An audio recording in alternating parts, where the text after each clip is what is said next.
दोस्तों, आज मैं इस वीडियो में आपको बाइपोलर अफेक्टिव डिसऑर्डर के बारे में बताने जा रहा हूं। बाइपोलर अफेक्टिव डिसऑर्डर बीपीएडी एक साइकेट्रिक कंडीशन है। 100 में से लगभग 1% को यह बीमारी होती है। अगर आप इसके सिम्टम के बारे में थोड़ा भी जानते हैं तो इसको पहचानना बड़ा इजी है। जैसे कि बाइपोलर अफेक्टिव डिसऑर्डर, बाइपोल, दो पोल इसमें होते हैं। एक पोल जिसको हम तेजी, हाई फेज या मेनिया की बीमारी बोलते हैं। दूसरा पोल लो फेज जिसको हम डिप्रेशन या उदासी की बीमारी बोलते हैं। हाई फेज या मेनिया को आप कैसे पहचानेंगे? इसमें कुछ सिम्टम्स होते हैं जो इजीली आप रिकॉग्नाइज कर सकते हैं, जैसे कि पेशेंट ज्यादा बोलने लगता है, उसकी बोलने की स्पीड ज्यादा हो जाती है।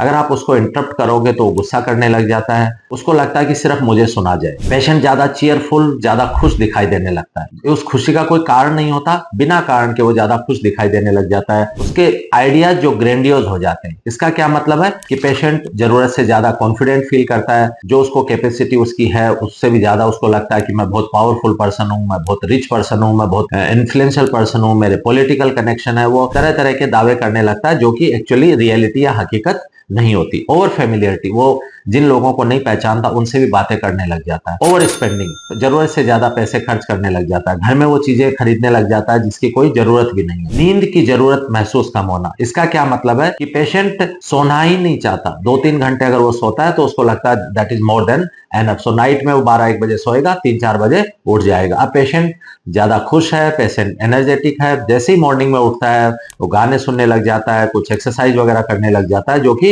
फैमिली मेंबर या आसपास के लोगों को डिस्टर्ब करती है। सो एक ये बड़ा सिग्निफिकेंट सिम्टम है। सो इसमें ज्यादा बोलना, कॉन्फिडेंट फील करना, एनर्जी ज्यादा लगना, घर वाले कहेंगे सर हनुमान जी जैसी ताकत आ गई है, और जिन लोगों को नहीं जानना उनसे भी बातें करना, पैसे ज्यादा खर्च करना, ये सारे सिम्टम्स मेनिया के होते हैं, हाई फेज के होते हैं, जिनको पहचानना इजीली, जैसे मैंने बताया कि बड़े सिंपल सिम्टम, अगर आप इनको पहचानते हो तो टाइम पे पेशेंट को ट्रीटमेंट के लिए ले जा सकते हो।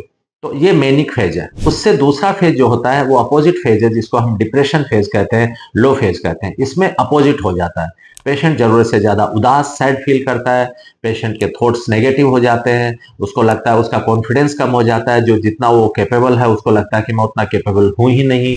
उसके जो आइडियाज हैं वो थोड़े होपलेस, वर्थलेस हो जाते हैं कि शायद मेरे से चीज नहीं हो पाएगी। छोटी छोटी चीजों में वो फियर महसूस करता है कि मैं ये कर पाऊंगा या नहीं कर पाऊंगा। डिप्रेशन में भी, लो फेज में भी नींद नहीं आती, लेकिन पेशेंट सोना चाहता है। मेनिया में तो पेशेंट सोना ही नहीं चाहता, डिप्रेशन में पेशेंट सोना चाहता है लेकिन पेशेंट सो नहीं पाता, तो इसमें भी स्लीप डिस्टर्बेंस होता है। उसकी एपेटाइट, भूख कम हो जाती है, उसका एनर्जी लेवल लो हो जाता है और पेशेंट एकदम नेगेटिव हो जाता है कि इस लाइफ का मतलब है या नहीं है। सो इसमें दो पोल होते हैं, इसलिए इसको बाइपोलर अफेक्टिव डिसऑर्डर कहते हैं। एक पोल जो मैंने बताया हाई और मेनिक फेज, दूसरा पोल कि लो फेज और डिप्रेसिव फेज। सो इसमें दो पोल होते हैं, उसके अकॉर्डिंग हम इसका डायग्नोसिस बनाते हैं। इसको ये एक एपिसोडिक इलनेस है, मतलब पेशेंट को कभी हाई फेज या मेनिया में पेशेंट होगा, कभी पेशेंट लो फेज या डिप्रेशन में होगा, और बीच बीच में पेशेंट हो सकता है कि एकदम नॉर्मल रहे, उसकी लाइफ मतलब एकदम ठीक, कोई बिना सिम्टम के।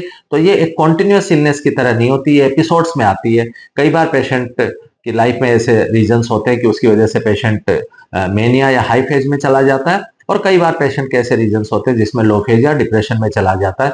सो इसको पहचानना बिल्कुल इजी है। अगर ये सिम्टम्स आपको पता है तो आप इजीली इसको रिकॉग्नाइज करें और जल्दी से जल्दी अपने आसपास किसी प्रोफेशनल के पास ले जाएं, क्योंकि इसका ट्रीटमेंट बहुत बढ़िया है।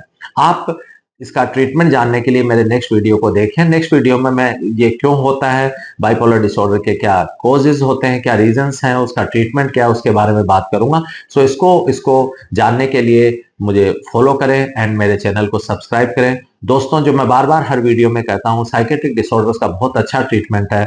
हमारी अवेयरनेस की कमी की वजह से या कहीं कहीं एक्सेप्टेंस की कमी की वजह से ये लोग पीड़ित हैं, ये लोग सफर कर रहे हैं इन डिसऑर्डर से, जिसका बहुत अच्छा ट्रीटमेंट है। सो ट्रीटमेंट के बारे में हम नेक्स्ट वीडियो में बात करेंगे। Thank you.